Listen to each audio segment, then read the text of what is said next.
I first started training pugilism a few decades ago in the Abbotsford Muay Thai Club under Ajahn Songlith Singthong, who is probably the father of Muay Thai in Canada. Pugilism has a simplistic way to train because it has to be purely functional, and that is why I feel it is one of the best bases for self-defense. Shadow boxing, bag work, pad work, sparring, and fitness are all part of the ways, are all ingredients in how we get fighters ready to compete. I was never interested in competing. I wanted a good base for self-defense. And when I found Muay Thai, I knew I'd found the base that I wanted. However, as I got older, I started late. I was almost 30. I think it was my late 20s when I started. And so I started late.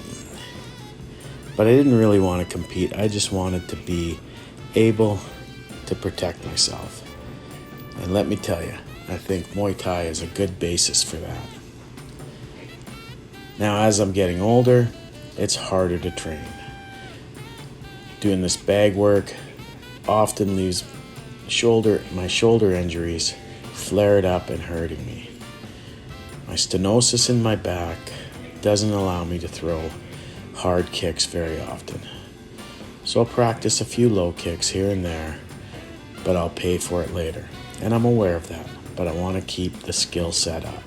So I still practice these kicks. The day I filmed this, I was sore for the rest of the day. I had trouble moving, I had trouble finding comfort, but it's worth it to keep the skills up. Now,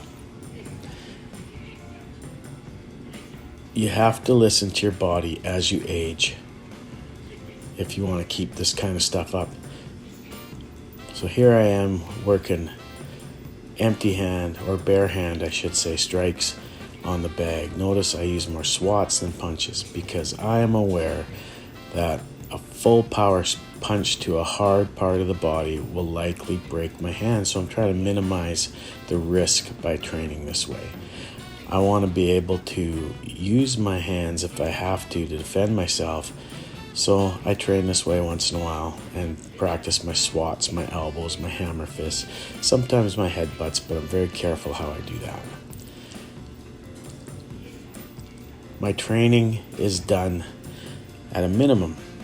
I do what I can when I can, but I don't do a ton of bag work because I will pay for it later. Bag training and pad work are two of the most important ingredients to being a good pugilist. I love hitting pads because I am forced to work at somebody else's pace, which challenges my fitness a lot more than working at my own pace. Again, you don't see any kicks being thrown here. You see he's got focus mitts on because I'm not going to kick. I'm going to use elbows, punches, and knees. Maybe occasional teep to his midsection. But that's because of my ability at my age. When I spar, sparring is important. I believe you have to spar, but you don't have to kill each other. You don't have to go away with head injuries. And at my age especially, you gotta keep it light. So we play. We have fun. We do a lot of dirty boxing. Sometimes we throw knees. We work a lot in the clinch because, in my opinion, this is where the fight will likely go. You'll have to do a little bit of clinching if you're defending yourself. Now, if you pick the right training partners, you can keep having fun. You can keep playing past the age of 50. I think I'll be still doing this when I'm 60 years old and beyond. This is important to me because I really enjoy this, and it's a great way to stay fit. So for me, I still want to be able to train this in the long term. So I have to take care of myself. I have to be careful. This may be a young person's sport, but if you train right, you can keep playing it as you get older, and you can still have fun.